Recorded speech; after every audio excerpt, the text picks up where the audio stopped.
Bugün eğlenceli olduğu kadar acayip faydalı ürünler aldım İngiltere'den. Atalım mı öpelim mi? Karar verelim. Şimdi çok faydalı bir at ya da öple karşınızdayım. Ne yapacağız? Beğendiğimiz ürünleri öpeceğiz, beğenmediklerimizi atacağız. Bunların hepsi yurt dışından geldi. Ama bunların muadilleriyle ilgili bir link çalışması yaparım. Aşağı linkleri koyarım. Şu çok güzel bir alet mesela Seko. Bu tam senlik. Nedir?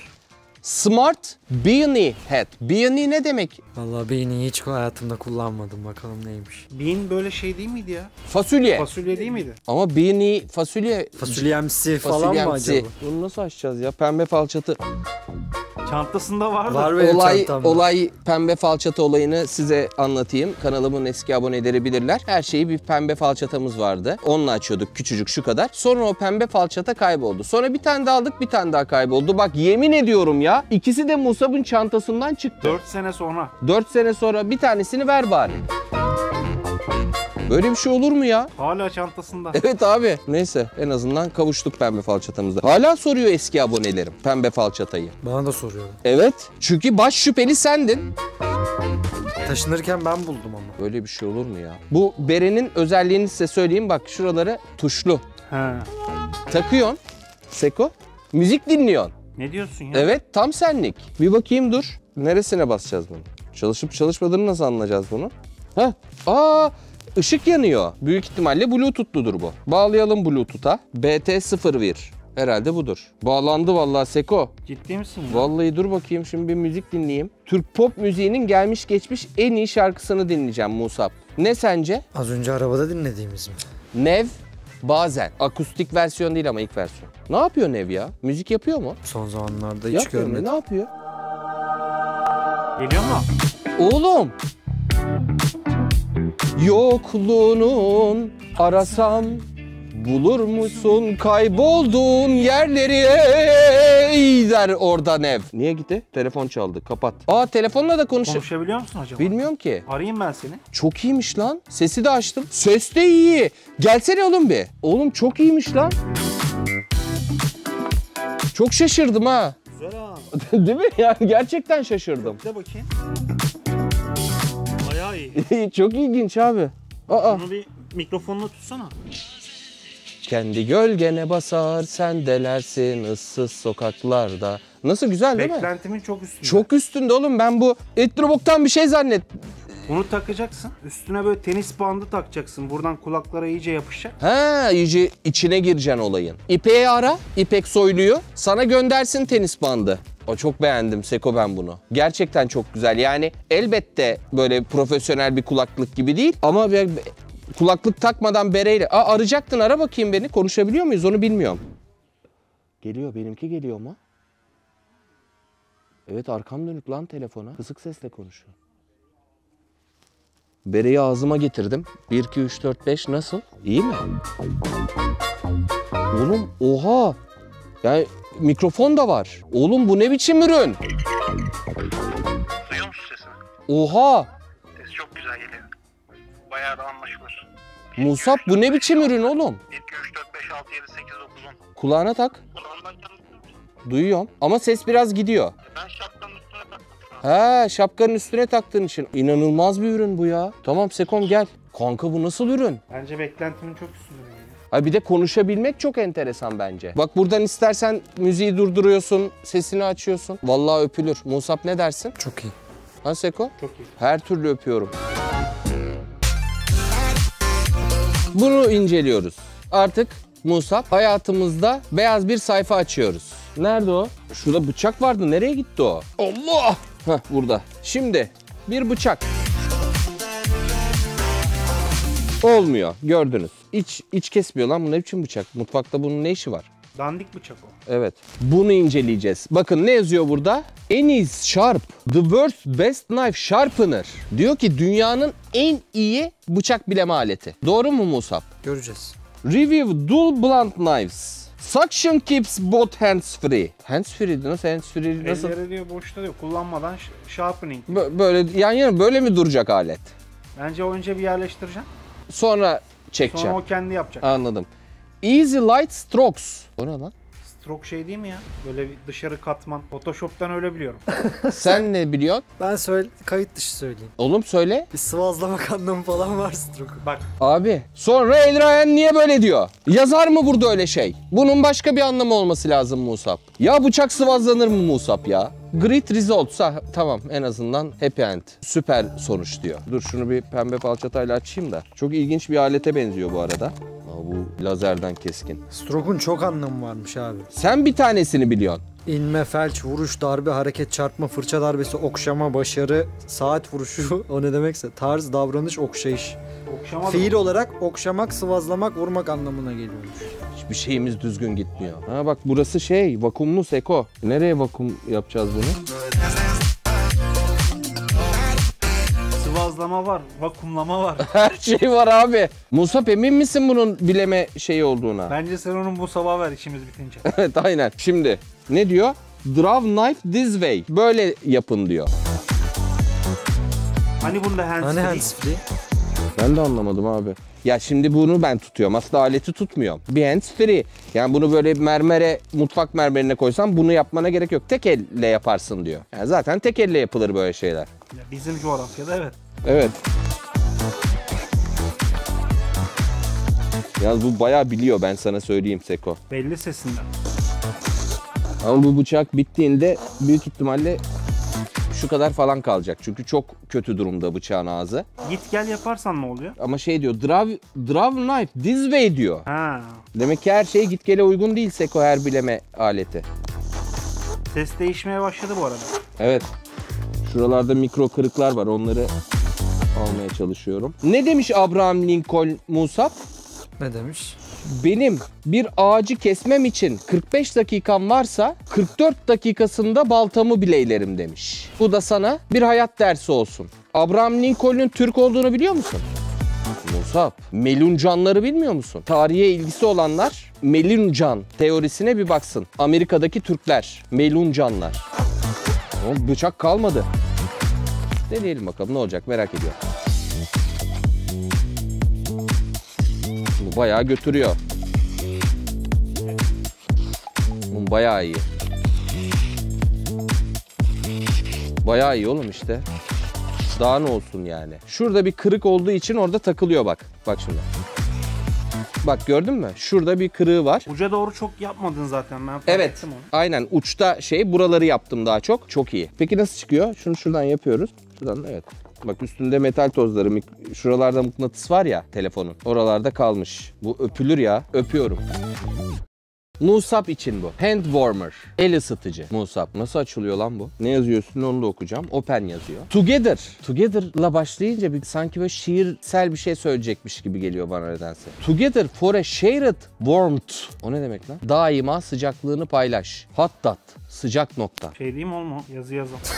Ha, oradan geliyor bu o zaman. Zaten sıcak nokta demek. Ya her şeyimizi çalıyorlar Musab bu batılılar. High quality battery, appropriate temperature. Ne olduğu hakkında hiçbir fikrim yok. Dengeli sıcaklık. Sıcaklık görüyor musun? Her şey var abi. Attım kafana, öyledir herhalde. Herhalde ulan sen sıkıyorsa öyle olmasın. Comfortable in hand diyor. Elde konforlu diyor. Best wish specially for you. Diyor ki sizin için en özel dileklerim ne diyor. Arkasında da Liebe Kunden von Hottat Danke das sich Rungschare. Alman malıymış. Alet çok güzel lan. Gerçekten güzel bir şey. Nasıl çalışıyor bu? Düğmesi. Heh. Şimdi çalıştırdım ben bunu. Bir kırmızı ışık yanıyor. Ne zaman şey yapacak? Made in China diyor. Hani Almandı. Ne bileyim İngilizce başlayıp Almanca devam etti. Evrensel bir ürün. Bizim dönemimizde de öyle filmler vardı. Good Morning diye başlıyordu Musab. Sonra Almanca devam ediyordu. Değil mi Seko? Tabii. Isınıyor lan bu. Ben mi ısınıyorum? Sok bir yerine kanka, sıcaklığını İçeriden sensör var. Bu ısınıyor mu? Psikolojik olarak bana sıcak mı gelmeye başladı anlamadım. bir ışık yanmıyor mu? Yanıyor. Musab gel bakayım. Bir sanki sıcak gibi ama bir ısınma var değil mi? Evet evet.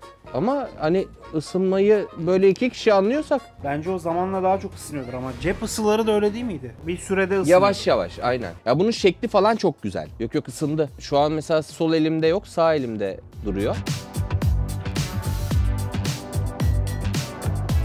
Helikopter geçiyor Seko. Yok yok iyi lan bu bayağı. Çok tatlı bir ısı var. Elini yakacak. Zaten sen onu en başta söyledin. Dengeli ısıtma. Senelerce İngilizce okudun Musab. Dedim sana şu kanalı İngilizce aç diye. Musab'ın kanalı var. Söylemiyorsun ne kanalı olduğunu. Sonra inşallah. Strateji uyguluyor. Yakında. Strateji uyguluyor. Güzel güzel kanka. Gerçekten beğendim. Şekli de güzel. Evet evet. Yani elim içeride gayet güzel ısıttı. Ki şu an sweatshirtle durabildiğin bir sıcaklıktayız. Evet. Çok soğuklarda daha çok Daha da işe yarar. Dediğin gibi gittikçe ısınıyor. Öpüyorum. Dudakların ısındı mı? Evet. Tutunca ısınıyor. Yalnız ben bunu da şeyden kullanıyorum. Ya patlarsa... Bir şey var içinde ısınıyor. Patlarsa... Ya patlarsa? Ne oluruz? Yanarız. Yanarız. Benim cepte patlamıştı biliyorsun. Bir elektronik cihaz patladı Seko'mun cebimde. Tamam inşallah patlamaz. Kapatıyorum, öpüyorum bunu. Sevdim. Çok ilginç bir ürün inceleyeceğim. Ürün içeride inceleyeceğim. Alet çok garip. Bir oyuncu ekipmanı ama cep telefonu oyuncuları için. Hem soğuttuğu iddia ediliyor telefonu çok ısınmasın diye hem de aynı anda şarj ediyor. Bakalım. İşte alet bu. Manyetik radyatör. Wireless gaming charger. Radyatörmüş bu Seko. McDodo markası. Bakalım. Ha güzelmiş bak. Iron Man. Öldü, gitti oğlum, gitti. Toprağı bol olsun. Telefona bunu nasıl takacağız acaba? Arkasına bayılıyorum şunu çekmeye Seko. İçimin yağları eriyor ya. Çok ilginç bir şey. Peki bir şey diyeceğim abi. Bu sökülüp takılabilir bir şey değil anladığım kadarıyla. Yo bak. Mıknatıslı. Herhalde oğlum mıklantıs. Ne öyleydi? Mıklantıs. Bak. Hareket şu. Şöyle takıyorsun. Kablosu da şuraya geliyor. Ondan sonra bunu fişe takıyorsunuz ya da işte power bank'e takıyorsunuz. Böylece Mıknatıslı olduğu için de düşmüyor tabii. düşmüyor tabii canım. İstersen tepin takıp koyalım. Heh. Şimdi bakıyoruz şarja geçecek mi? Geçti. Arkadan da kımıl kımıl Seko. Rüzgar esiyor. Evet şu an yandı ışığı. Bak fan çalışıyor. Musab. RGB sever Musab. Kamil'in burada Kamil olsaydı kulağına sokardı bunu ya. Ah Kamil'im benim. Şimdi şarj ettiğini görüyorum. Bir tane oyun oynayalım. Fishing Clash. Dünyanın en iyi oyunu. Rakibi yok. 210 level'ım. Gecem gündüzüm bu oyunu oynamakla geçiyor arkadaşlar. Her yerde. Her yerde. Bize gına geldi. Evet yani Rana'ya sen düşün. Bu oyun senin telefonunu ısıtan bir oyun. Deli misin, hatırlamıyor musun bir ara? 12 GB yer kaplıyor bu oyun. Öyle balık tutma oyunu deme. Zorlayan bir oyun telefonu. Şimdi bak şunu çıkarttım. Oyun reklamı da sanmasınlar ha. Yok lan manyak, ne oyun reklamı? İndirmeyin. Hayatınız kayar. Hayatınız kayar. Gerçekten indirmeyin o oyunu. Oğlum burası buz gibi. Gerçekten mi? Gel bak. Bak bir buraya dokun. Bir buraya dokun. Gerçekten. Buz gibi. Bayağı soğuk. Ve zaten en ısınan yer de burası. Oğlum bayağı iyiymiş lan. Dur bir tane yanlışlıkla kanca atmışız. Boşa gitmesin kancamız. Ne yakalayacağım Musab sence? Balık. Bilemedin. İşte oğlum böyle ters köşe yapar bu oyun adamı. Bak ne geliyor bak. Balık mı bu Musab gelen? O ne ya? Ha, yengeç. Yengeç. Denizden ne çıkabilir ki? Denizden babam çıksa diyorsun. Balina tutabiliyor musun? Evet. Öyle mi? Tabii canım. Çok rica ederim. Dediğim gibi oyun reklamı değil. İndirmeyin, hayatınız kayar. Gece gündüz 24 saat. Oğlum günlük görevi 6 saat sürüyor. Şaka gibi gerçekten. Bu alet öpülür ama. Öpüyorum. Yine bir gizemli kutu. Zaten biliyorsun Musab, kutunun neyse sapa yerde bulunur. Burası da sapa yer. Açıyorum. Başka bir alet. Başka bir zarf. James Bond'un kredi kartı görüyorsun. Ama son kullanım tarihi geçmiş. 0506 diyor. Yani 17 sene önce iyi yazmışlar. Şunu açıyorum. Bunun ne olduğunu görelim. Tahmin et Musab, ne bu? Mesela şunu göstereyim sana. Bir şey temizlemek için falan mı? Nine. Maymuncuk mu abi bu? Evet. Nereden biliyorsun lan maymuncuğu sen? Görüyor musun? Kilit sistemi var içinde. Çıkartıyorsun. Ne oluyor? Ha bak, yaylar var içinde arkadaşlar. Bu kilit açma antrenmanı. Öyle bir hobi var. Hatta bizim Orkun'un öyle bir hobisi, bir ara bir şeyler yapıyordu. Bu aletlerle kilit açma antrenmanları yapılıyor. Ha 2 tane çıktı lan. Ya onun şeffaf olmasının olayı o zaman. Tabii görüyorsun. Bu neymiş? Bu James Bond kartını niye göndermişler? Allah kahretsin. Ha bu da cep modeli. Burada da yine farklı kilidi açarken kullanacağımız işte metal çubuk mubuk falan filan duruyor. Şimdi mengeneye sıkıştırdık. Burada Seko, bir çocukluk arkadaşımın reklamını yapacağım. Gerçi benim reklamıma ihtiyacı yok da. İzeltaş. Benim ta 90'lı yıllardan İzmir'den Murat Yorgancılar'ın markası İzeltaş. Çok ünlü bir markaymış bu. Ben İzeltaş'ı biliyordum da onun olduğunu bilmiyordum. Bize sağ olsunlar çok güzel şeyler, el aletleri gönderdiler. İşte lokmalar, tornavidalar falan filan, onlara teşekkür ediyorum. Bu mengene de onlardan biri, jillop gibi. Şimdi bakın daha güzel anlayacaksınız. Sokuyorum Musab. Bak şimdi yaylar hareket ediyor, görüyor musun? Yaylar hareket ediyor ve çevirebiliyoruz. Çekeceğim bak, şimdi yaylar tekrar geri oturacak. Ve artık kilit hareket etmiyor. Şuradan zaten görüyoruz. Hareket etmiyor. Şimdi maymuncukla deneyelim. Bu arada hayatımda ilk kez elime böyle bir maymuncuk alacağım. Şunu şuraya sokuyorum. Üst tarafa. Bakın açılmıyor. Çünkü yayları hareket ettirmedik. Bir tane buradaki şeylerden, uçlardan birini alayım. Diğerini de buraya sokuyoruz. Yayları ittirmek gerekiyor ki şey yapabilelim. Açabilelim. Çünkü mesele o yayların aşağı inip kalkmasında. Zor iş oğlum. Bu kadar kolay olsa zaten herkes kapı açar Seko. Bu bir hobi. Ama yani böyle bir şey satılmalı mı satılmamalı mı ayrı konu. İhtiyaç halinde açabilmek lazım tabii ki. Bunu da aşacak uzmanlar kullanması lazım. Çilingir belki de bu böyle mesleki bir eğitim aleti zaten aslına bakarsan. Herkesin kullanımında olmamalı. Olmamalı. Elbette suç işleyecek adamın neyle suç işleyeceğini bilemezsin. Bıçak da satılıyor. Bir ara yumurtayla araba kapısı açıyorlar Aynen falan öyle. diyorlar. Kartla da kapı açılıyor. Evet, kartla da açılıyor. Ya bıçak satılıyor. Bıçağı da domates kesmek dışında da kullanabilirsin. Başka bir tane alayım. Bak mesela şöyle yuvarlaklar var. Ucu yuvarlak. Ha, bu buraya girmiyor bile. Bize doğru aleti bulmak lazım. Şöyle bir ikili var. Yani ittiriyorum telleri ama sadece ittirmek değil. Şu anahtar kadar ittirmemiz gerekiyor. Şuradaki girintiler, çıkıntılar kadar ittirmek gerekiyor. Yoksa işe yaramıyor. Ah! Açıldı mı? Açıldı lan. Şansa mı açtık? Bak şu an açılmıyor yine. Bir kere açtım Seko. Aa bak açtım valla Seko. Tehlikeli oğlum bu. 5 dakikalık uğraşla açabiliyorsun. Hayatımda ilk kez elime maymuncuk aldım ben. Yani bu satılmalı mı satılmamalı mı bilemedim açıkçası ya. Ne dersin Seko? Mesela anahtarı arada bir evin içinde unutup çıkıyoruz biz abi. Çilingir çağırıyoruz. Adam açıyor. Ama ben açmayayım. Evet, bir zahmet ben açamayayım yani. Bu tabii basit bir kilit. Ya bence biz bunu bir başka kapıda da deneyelim. Yani bence bundan başka bir şeyde kolay kolay çalışmaz bu alet. Yani en azından ben yapamam. Çilingir yapabilir. Talha arkadasın değil mi? Vallahi ofisi kapatıyoruz ha. Şimdi bu açılıyor tabii. Kitle bakalım. Açılmıyor. Alalım aleti.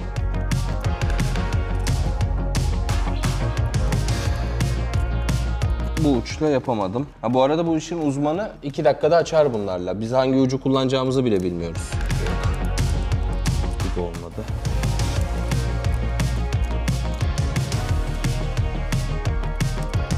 Yok, açılmıyor Seko. O kendi şeffaf kilidi acayip kolay bir mekanizma büyük ihtimalle. Gerçek kilitlerde patlıyor. Ama sana bir şey söyleyeyim mi? Biz bunu zaten atalım ya. Bu abi tehlikeli bir şey bunu. Ne gerek var anasını satayım. Başka bir şey daha deniyorum. Yok, bu da olmuyor. Vallahi ben bunu sadece kendi kilidinde becerebildim. Atıyorum ya. Bir de yani niye milletin kapısını açmaya çalışalım? Daha kolayı var. Bu. İçerideki istiyorsa girersin Seko. İçerideki istiyorsa evine, barkına girersin. İstemiyorsa ne işin var adamın evinde? Atıyorum. Şimdi bu aleti çok uzun süredir Amerika'dan almaya çalışıyordum. Ve en sonunda İngiltere'de buldum. Yanlış yerde aramışsın. Evet abi, yıllarca yanlış yerde aramışım. Counter gauge. Ne demek bu? Köşe gauge. Gauge. Koç. Koç, ha, köşe koçu. En-Replay 10 inç. Musab 10 inçmiş, haberin olsun. Asıl daha da yanlış bir durum var. Made in China. Ben bunu Amerika'da aramışım. İngiltere buldum ama Made in China. Gauge ölçer demekmiş bu. Evet, tahmin ettim. Şırıngaların iğne kalınlıkları da gauge'la ölçülür çünkü. Tahmin etmiştim onu. Şimdi rengi çok güzel. Ufak bir alyan. Şimdi bak. Seko, hareketli, oynar başlıklı istersen. Mesela bir şey keseceksiniz, tamam mı? Bir yere bir şey oturtmanız lazım. Bunu koyuyorsunuz, cuk diye kesiyorsunuz onu. Yani çiziyorsunuz falan. Şuradan böyle bir şey var. Ha bak kilitliyor, bak kilitledi. Neyse biz bunu gidelim yerinde ölçü yapalım. Çok işe yarayan bir alet gerçekten. Şimdi bunun tam olarak ne işe yaradığını size anlatacağım. Mesela işte burada böyle kesmişler. Tam düzgün kesememişler ama bence. O yüzden macunla kapatmışlar. Böyle bir aletleri olsaydı bakın. Şöyle bütün şekli aldık. Şuradaki şekli aldık. Durum bu. Şuradan kilitliyoruz. Artık hareket de etmiyor. Sonra bunu fayansın ya da parkenin üstüne koyuyoruz. Çiziyoruz bu şekilde kalemle. Şöyle. Ve o fayansı burada çizdiğimiz şekilde kesiyoruz. Cuk diye buraya oturuyor. Birkaç ayrı yerin daha şeklini ölçeceğim.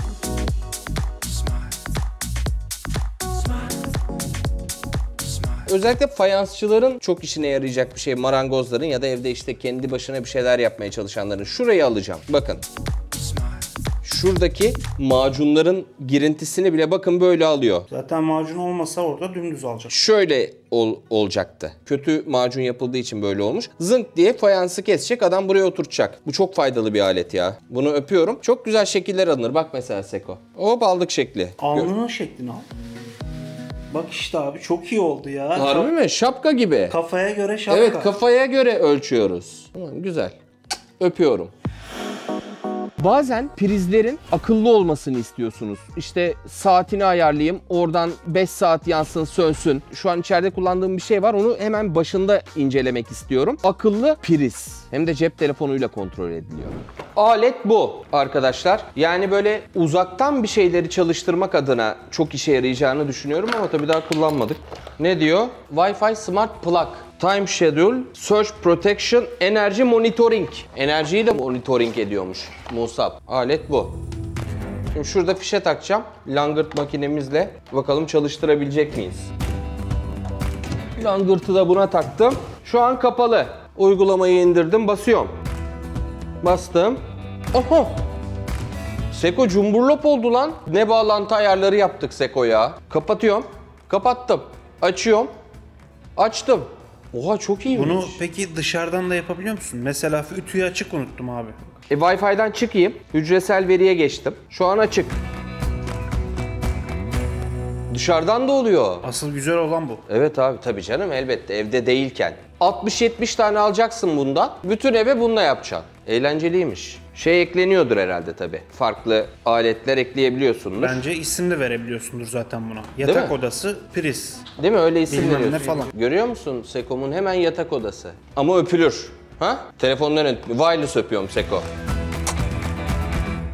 Digital Angle Finder. Açı buluyor. Hani kaç derece olduğunu söylüyor. Ultra tool'muş bu Seko. Ultra alet. Açıyorum.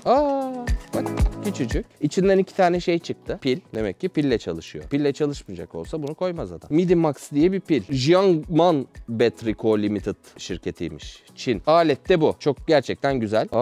Ya abi Fenfe çatıyı görüyor musun Seko? O yüzden abi ikisi de bunun çantasından çıktı. Aşağıda 450 tane tornavida var ya. Şununla uğraşıyorum. Tam Türk işi. Bir videoda bütün aletleri dibine kadar kullanıyoruz. Bir sonraki videoda Hiçbir şey yok aynen.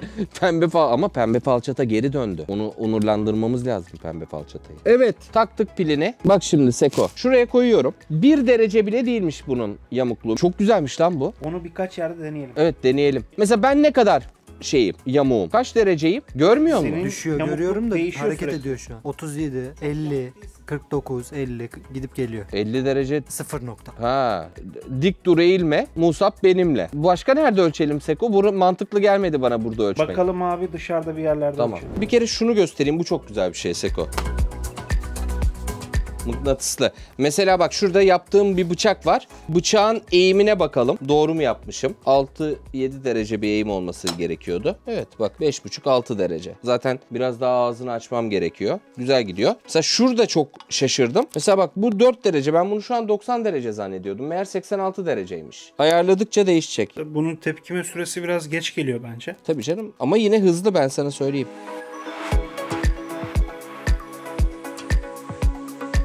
Bak biraz daha indireyim. Farklı bir açı olacak. Gördün mü? Çok güzelmiş ya. Bu tam öpülmelik alet ya. Gerçekten.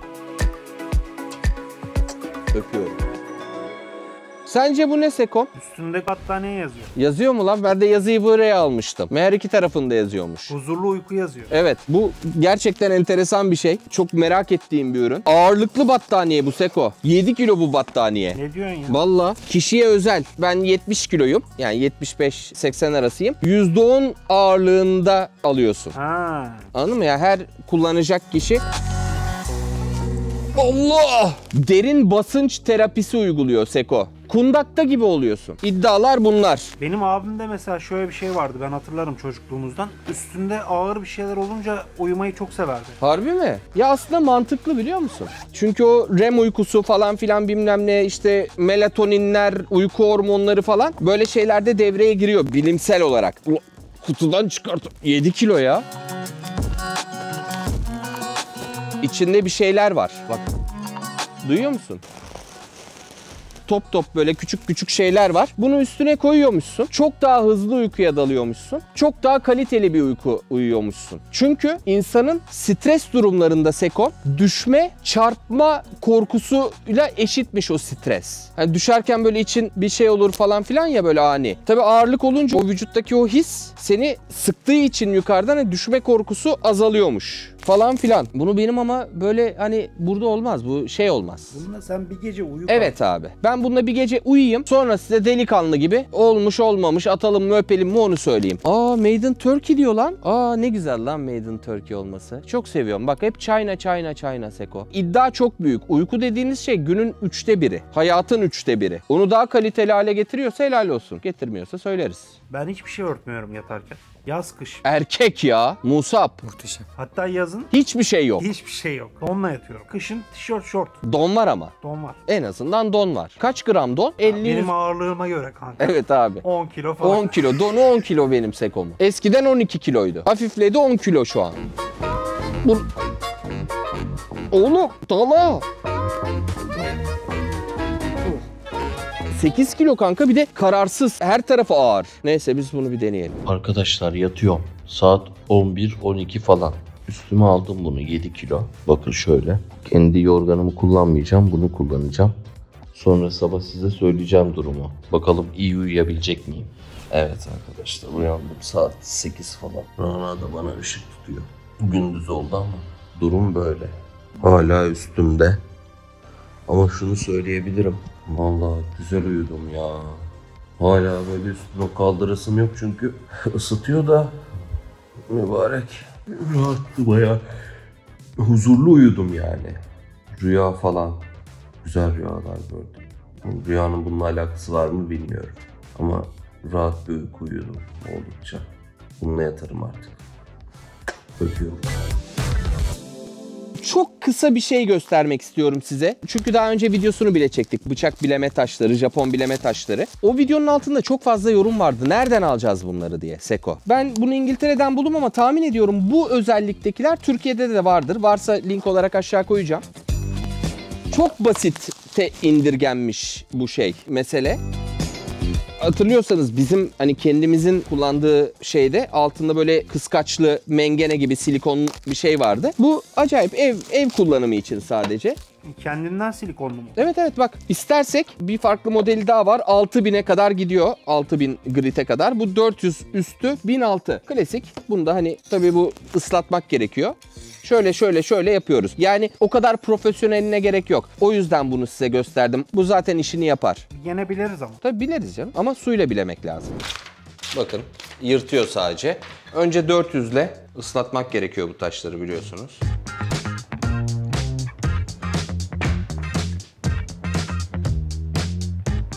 Emiyor Seko. 400'de yapıyorum bunu şimdi. Mesele o. Kısa sürecek. Her iki tarafını yapacağım. Sonra 1000'e geçeceğim. Sonra kağıdı kesiyor mu? Bakacağım ya. Ucuzu da işe yarıyor mu bunun? Daha önceki videolarımı izlemeyenler için söyleyeyim. Japon bileme, su bileme taşlarının olayı bu. Aynı derecede tutacağız ve bileyeceğiz. Videonun altına şey falan yazmışlardı. İleri geri yapma. En büyük bıçak bileme ustalarının videolarını izledim. Hepsi böyle yapıyor Seko. İnanılmaz herifler. Yıllardır bu işi yapıyor. Böyle yapıyorlar. 1000'e geçelim.